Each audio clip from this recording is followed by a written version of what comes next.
Më shumë se 150 piktor nga e gjithë bota kanë vizituar në muajin maj dhe prill Shqipërinë. Nga rrugtimi i tyre artistik, vendit tonë i ngelin këto vepra.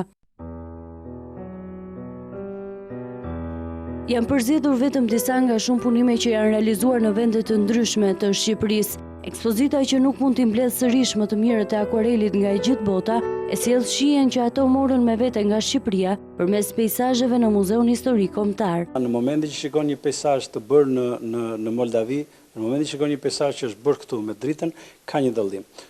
Ne këtë donim sillnim Shqipërinë përmes syve të disa artistëve që vinë nga Kina, vinë nga Moldavia, si thash, nga Ukraina, vinë nga Spanja, vinë nga Italia. Shkodra dhe Berati kanë qenë dy nga qytetet që i kanë bërë më shumë përshtypje të huajve, por nëse Shkodra prezantohet në këtë ekspozitë me më shumë peizazhe, për Berati nuk mund të themi të njëjtën gjë.